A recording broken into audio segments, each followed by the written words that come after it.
हाम्रो प्रगति केही पनि छैन। अनि यति नभएर यति हामीलाई सुरक्षामा राख्छ भने ठिक छ राखोस्, सरकारले यति राख्न सक्दैन भनेपछि पुरा बाघ कति छन् छोडिदेओस्, घरको भित्र भुसुकै बनाइदेओस्, हो कि नै त? घरको भित्र हामीलाई सब सर्व एउटा मात्रै नै एउटा परिवारलाई खाएर हामीलाई दुख्छ, सबै परिवारलाई खाएसुकै हुन्छ भनेपछि यो बारम्बार हामीलाई नदेओस् त्यसले। यो सरकारकै हतियार हुनु परोस् कि हामीलाई हतियार चाहियो, हतियार चाहियो। हामीले डाङडुङ गरेपछि त केही न केही भाग लाग्यो नि त। हतियारभरि लगाएर सब थन्काइदियो, सब थन्काइदियो। अगाडि पनि घटना भएको थियो, त्यति बेला तपाईँहरूले सरकारसँग सम्बन्धित निकायसँग यिनी कुराहरू गर्नुभएको थियो? नै म गथिनँ।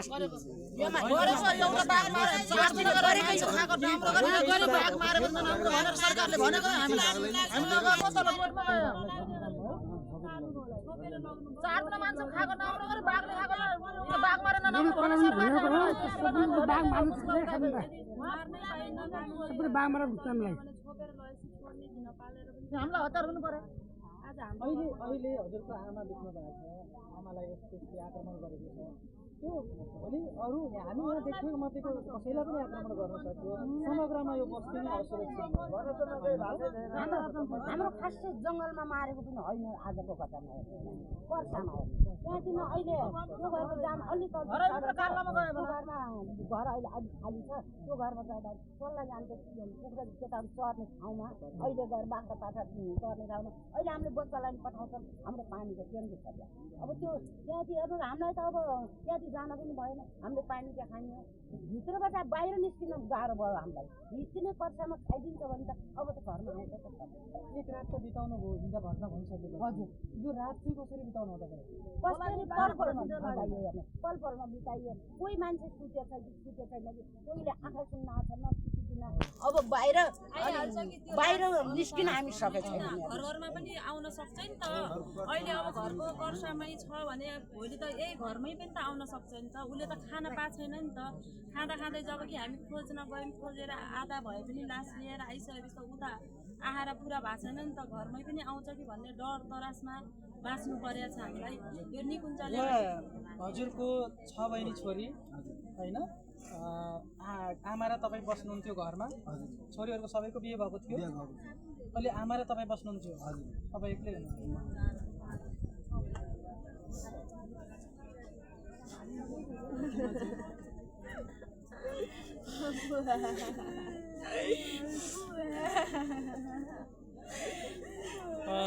दर्शकहरू, अब यो पीडा सायद तपाईँ यो भिडियो हेर्दै हुनुहुन्छ भने पनि तपाईँको मन भरिएको छ। उहाँहरूको यो अवस्था देख्दै गर्दाखेरि र तपाईँहरू माझमा देखाउँदै गर्दाखेरि म एउटा कुराहरू भन्न चाहन्छु कि यो विभल दृश्य तपाईँहरूमा देखाउन पर्ने हाम्रो अरू कुनै पनि कारण थिएन। घटना हुन्छ, जन्मिसकेपछि मर्नु पनि पर्छ, एउटा मृत्यु भनेको शाश्वत सत्य हो। तर अलिकति दुःखदायी यसरी भयो कि गङ्गा देवी सारू आमा मात्रै अहिले मर्नु भएको छैन। यो मृत्यु सँगसँगै लगभग यो गाउँका मान्छेहरू आधा मरिसकेका छन्। कि कति बेला हामीमाथि फेरि त्यो हिंस्रक बाघले आक्रमण गर्ने हो त्यो थाहै छैन भन्ने प्रकारको सबैमा आमालाई गुमाउँदाको पीडा एकतिर छ भने अर्कोतर्फको भय उहाँहरूको मनभित्र छ।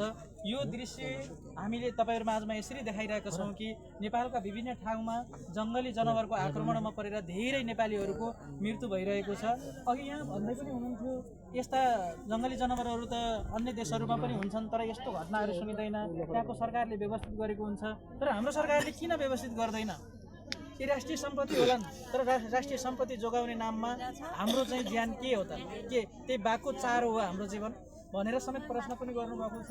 यहाँको दृश्य हामीले देखाउँदै गर्दाखेरि सम्बन्धित निकायको चासो पुगोस् र यस्तो अलिकति संवेदनशील ठाउँमा बस्ने जो जनताहरू हुनुहुन्छ, जो आम दाजुभाइ दिदीबहिनीहरू हुनुहुन्छ, उहाँहरूले पनि आफ्नो सतर्कता अपनाउनु पर्ने त आफ्नो ठाउँमा छँदैछ।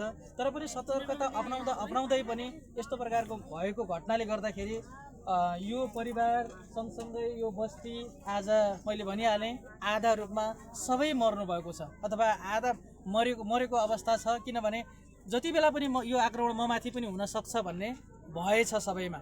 हामी अरूसँग पनि हामीले प्रतिक्रिया लिन्छौँ। अहिले भने हामी थोरै घटनाको विवरणतर्फ जान्छौँ।